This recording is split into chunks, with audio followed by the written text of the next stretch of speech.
Hey, it's been a while since one of these, huh? These here Ryan runs, I think is what I called it. And usually these are kind of about, if you've seen any of the others, what are we on, number 5? Kind of a halfway history lesson, and for me, anyways, where in the plane of old games, as I'm always trying to do, I'm trying to be whatever the gaming equivalent of well-read is. I've been doing shows on them as well. Not quite what Zero Hit Points used to be, not quite what Book Club for Movies continues to be. If you're one of those listeners, you can always find us there. Still zerohitpoints.com, but also bookclubformovies.com. It's the thing with the movies. It's in the title. But I still like to talk about games, so I still like to do some of these every now and then. And even though in the past they have been kind of, like I said, those history lesson things where I study up, I say, hey, did you know this? Basically for like an hour or so. No, it's never been that long. Actually, it hasn't been 30 minutes, something like that. I don't know. It's too long.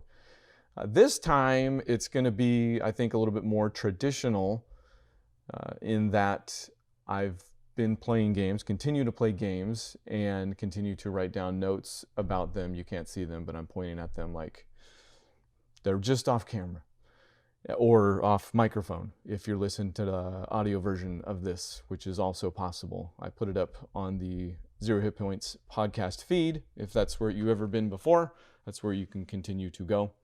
If you are listening to this one only, then viewers, don't tell them anything has changed because it sounds the same and I audibly look the same to them. So nothing's happened as far as that goes. But I continue to play games. I continue to play them with my daughter and my wife, which has kind of been this quarantine thing where I've been looking for games that can kind of bring us together more than apart.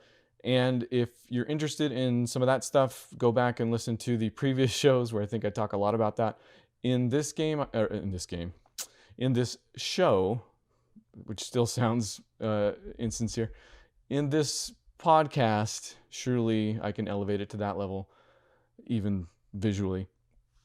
I'm going to be talking about 1, 2, 3, 4, 5-ish games, but only maybe 2 of which, 3, are something I've played with my family. So if you're in and out, looking for family games, maybe go check out those other shows or listen to the 3 games I talk about during this show. Can you tell there's no script for this thing generally? I kind of had some loose notes like I do for the other shows that we do and just go off of those and hope it all comes together in the end. So if you hear something coming together, whether it be on mic or in the background, that's me. So this week, there are games I have been playing and have played now for a bit. It's kind of a grab bag. And again, this is going to be more traditional in the sense that I play these games, this is what I think of them, and that's about it. So you're not going to learn as much, I guess. You might, as it goes, come off stupider even by the end of this. But if you're interested in games at all, and heaven forbid games that I've played and what I think of them, then you've come to the right place. Let's start with Jedi Fallen Order, because if you did listen to that show that me and Matt did back in the day, you might remember that I wasn't super impressed with the first 30 seconds of Star Wars Jedi Fallen Order. I think might be the entire title. From here on, known as Fallen Order. And I think I did walk that back at least before the show ended. Not that particular show, but before we stopped recording that podcast. And since then, I have gone through the entirety of the game and dialed back the difficulty. In fact, we did talk more about it because I remember saying it being a Souls-like and knowing that it was a Souls-like, that I was able to garner enough from just the, I think, normal difficulty. So you're choosing your parry window, right? Essentially, that's the difficulty slider in this game. And I went in the middle. I went with whatever default was, because with, I think, just about every game, every now and then I'll go back and do something on hard difficulty, especially if there's an achievement. But for the most part, I do play the games on that difficulty setting that'll sometimes condescendingly say, this is how the game was meant to be played, or however that goes. Because I do believe in giving the developer a chance to kind of showcase their game in a way, to experience their design philosophy in a way. And not that I believe that means they're right, but at the very least, it's not my fault at that point. No, it's that I can give an informed, especially in this game, an informed decision about how then I would like to play the game. Because certainly after playing this game for a while, I decided that I had the idea, whether it be a Souls-like or whether it be this game just on its own, that I got the idea enough that I think I was okay turning that difficulty down. And I took a long time off with this game. It has been a bit since I finished it, but it was also a long time since I restarted it after we talked about it on the Zero Hit Point show.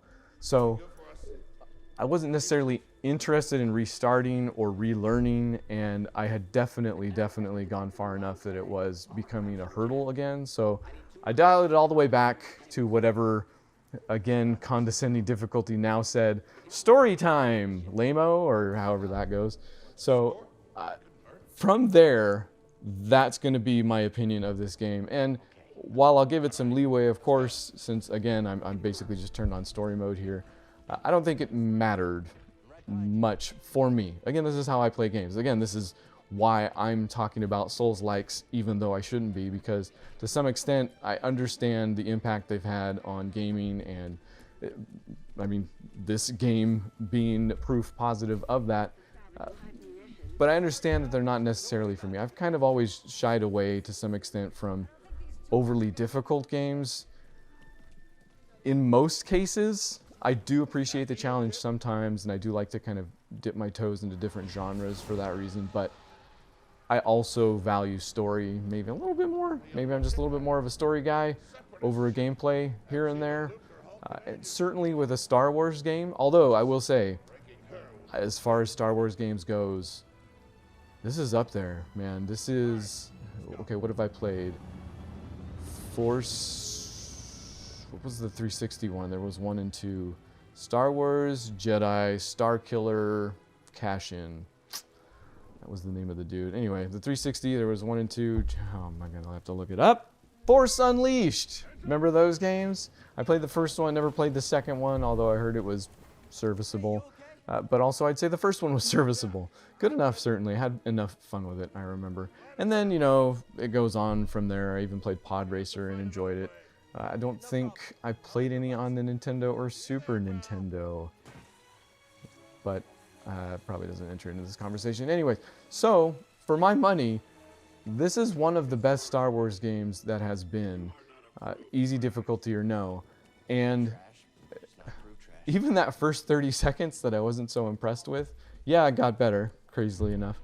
But also, in context, I now see what they were kind of doing, and it becomes some of the better parts of the game, at least in how it introduces you to that character and that story.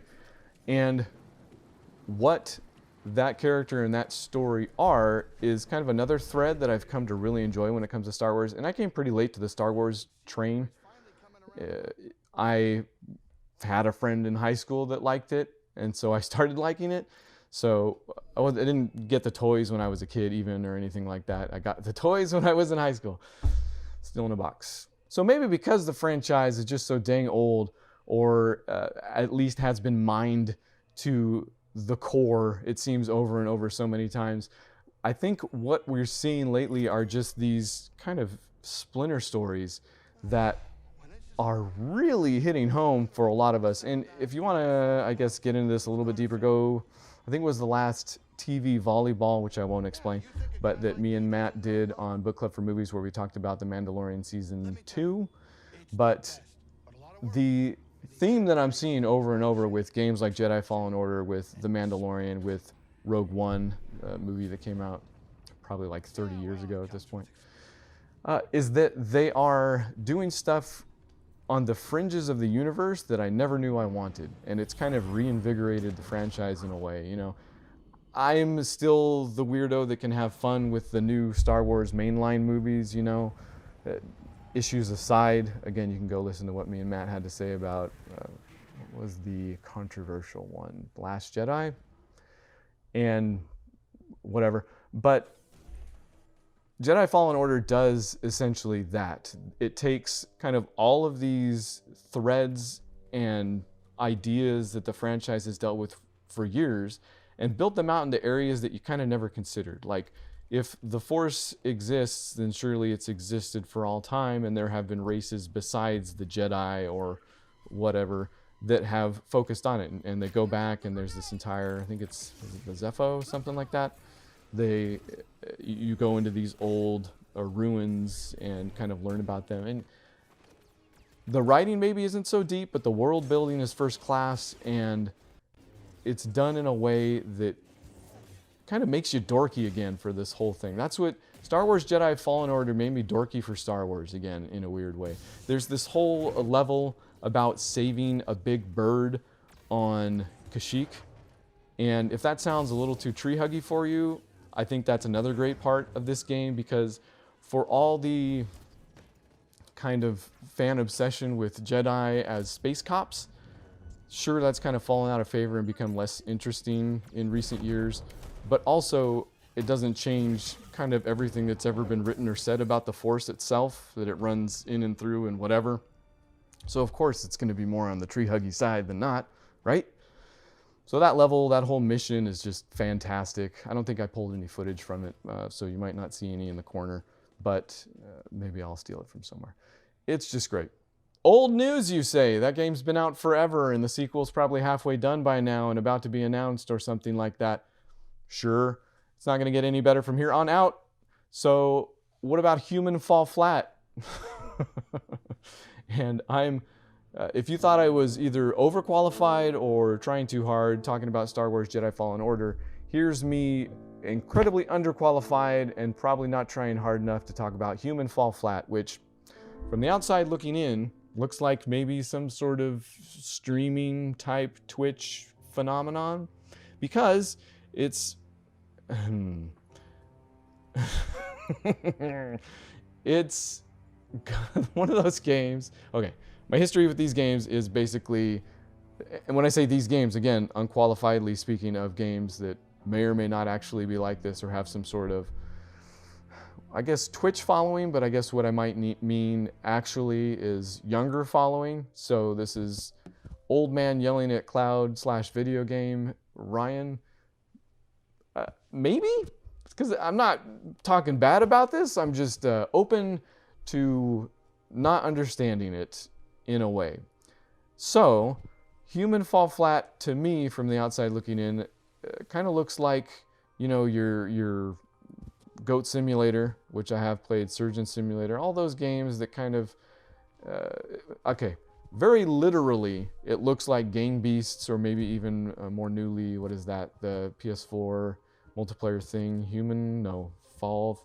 It had a bunch of other rubber people falling down, a la Gang Beasts in a way, and it was a multiplayer thing, and you know what it's called because you're thinking about it. I gotta look it up. Fall Guys is the name of that game that people play. Human Fall Flat appears to be one of those in a way, physically speaking anyways. It's not multiplayer. Well, it is multiplayer because this is one of the games that I played with my daughter, who, again, if I need a barometer as to what I mean when I say younger people like this game, my daughter really likes this game, Human Fall Flat. And I'm not going to say I didn't have fun with it, and that I can't necessarily see the fun in kind of sloppy controls, or I guess directed, or sloppy doesn't feel like a fair word, because I believe it is designed exactly how the designers wanted it to be. So I don't think this is something that was done accidentally or haphazardly.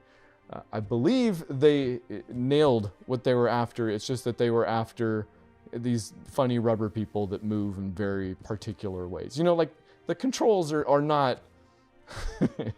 Okay, you start the game and the music that plays is this very sad piano music, and pretty much all you see on the screen is a little written by down in the corner. And again, it's been long enough, I forget what that actual written by is. But that game begins with a sad piano song and a writing credit. It just is icing on the cake you don't even know you're eating yet.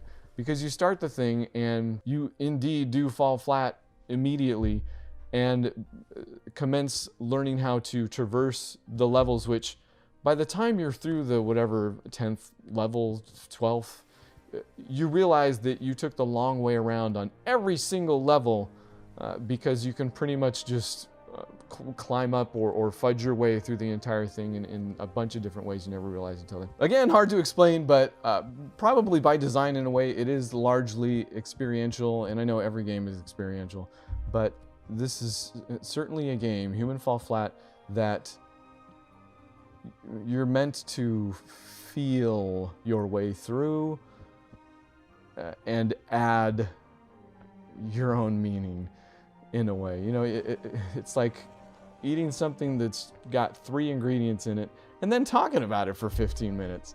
Imagine that.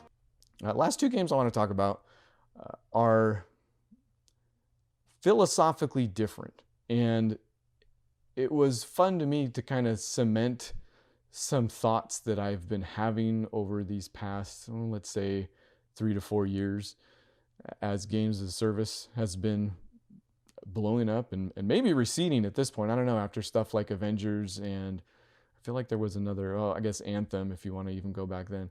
I feel like the tide is turning on that stuff, but that might just be wishful thinking on my part. And if you're confused, games as service, something that is completely and permanently monetized, it seems like, which I'm not saying there's anything wrong with it. It's just not my thing, like to the nth degree. More than, say, a Dark Souls or something like that, which just kind of, again, hard games are a thing and you got to be in a headspace, and I don't know I want to put myself there very often, if ever. So the games as service thing is more just, I know I don't want to be involved in something that's doesn't end. I've always had a like for games that I can complete. I've always been a completionist, if that is a real word. That's part of the reason I got into achievements, is because it kind of gives that flavor to everything. I've always said that I played games like they had achievements well before they had achievements, just completing everything to 100%. And games as service just runs against that. And I know that's not what it's supposed to be. Again, this is just a taste thing. It's not that I can't enjoy them also from time to time. I like having new experiences, and I like talking to my friends. It's just that sometimes I don't like doing both, I guess. So I had my fun with Destiny, and I think I had my fun with maybe one other out there, and now I'm kind of just biding my time until this whole thing blows over. One of those games, it turns out, is Ghost Recon Breakpoint. And I've been playing that with some friends, and it's a very well-made game. It's beautiful to look at, kind of to play, to work your way through the menus and figure out what in the world's going on. It's like a whole separate type of game. And honestly, they've done more with the menus and settings in that game than I think any game I've played in a long time. The difficulty level is just adjustable down to whether or not you want there to be gear score, or whether or not you just want to go through the game and shoot guys. And I went to the shoot guys option, honestly, because I'm just tired of loot juggling. I'm tired of taking the time to, look at what's best and what's replaceable and what's moddable. And I think I'm just, for a while at least, over that type of game and that type of engagement. That might change. I just think where I'm at now, I like games like, this is where it gets crazy. The game I want to put up against Ghost Recon Breakpoint is Star Trek. And me and my daughter, or me and my wife, I should say, are showing the most recent trilogy of Star Trek movies to my daughter, the J.J. Abrams reboot, Chris Pine, Zachary Quinto, all that stuff. And I like those movies, by the way. We'll probably end up talking about the trilogy when we finish it up on Book Club for Movies again. But on finishing those, I was like, I think I remember there being a Star Trek game for the 360 that had co-op whatever. And I looked it up, and sure enough, it was this thing that it was basically a Gears clone at that point, which, if you've forgotten how many of those came out after Gears, it's easy to remember. Let me tell you, this was one of those, and it's fine. Like, it plays like garbage. It's incredibly janky, but it has the characters and the voices and the story and the feel, and honestly, it didn't look bad. I'll have to look. This is just going on my 360 into my LG OLED, and looked surprisingly good. I don't know if the OLED's doing something that, I mean, I would hope so. It's certainly cost enough, but looked good and was fun to play. It was one of those games that's elevated by co-op, kind of just default. So me and my daughter made our way through this ridiculous old 360 Gears clone, and by the end of it, we're done. And playing that game next to something like Ghost Recon, which again is beautiful, and I'm having fun playing with my friends, I just so much enjoyed one over the other because it ended and there was a light at the end of the tunnel. And apples and oranges, I don't know. I think, again, I'm just too old. I've just grown too old. And games that have an ending and kind of just this, and all of these games exist together, so it's not like it's one or the other. Obviously, I am playing both, but it was fun to have that experience again. It was almost nostalgic to play that game and finish off the achievements in the campaign and sell it on eBay. You know, like, it was a nice time with a bad game. And Ghost Recon is a nice time with a game that every time, because we might want to run the raid, so I did have to switch on gear score, and now every time I look at that, I just roll my eyes like, ugh. And to be fair, there still is an amount of non-engagement to be had. If a piece of gear is higher, I trade it out, and that's it. I'm looking at one number, and if it's higher than the other number, I change it out. There you go, and I've done it. But just to think about games like that, and just for how complicated and deep and just amazing they are, just being so over that in a lot of different ways. So that's me. That doesn't have to be everybody. I hope certainly is not. But I'm interested where really everybody else stands on stuff like that, because I feel like, especially with the Avengers, I know I keep talking about that, but if that game can't make games as service work and they're like, oh, it wasn't that good of a game, I don't think that matters a ton. Like, the fact that, because I've heard it's at least passable, the fact that a passable Avengers game couldn't develop, a following enough to still be heard about in the news, which I haven't, I feel like since that thing came out is crazy. It makes me think that the tide is turning a little bit on that stuff, or it's just receding to where it's always been. Because maybe that's the funniest thing about games of service, is that they're not new. Like, it's not a new idea. It's something that's been around forever that's just finally made headway into kind of the mainstream, I guess, in a way that it hadn't before. So it can recede, and we can all go back to semi-normal, maybe, it seems, where everything exists at the same time, and we don't pretend that it doesn't, like I just did for 30 minutes or so. So that was fun. I hope these are cool, because I want to do these more often. I don't have, or let's say I have one less job than I used to, so this could be a more common occurrence, and we'll see where we go from there. So, hey, bye.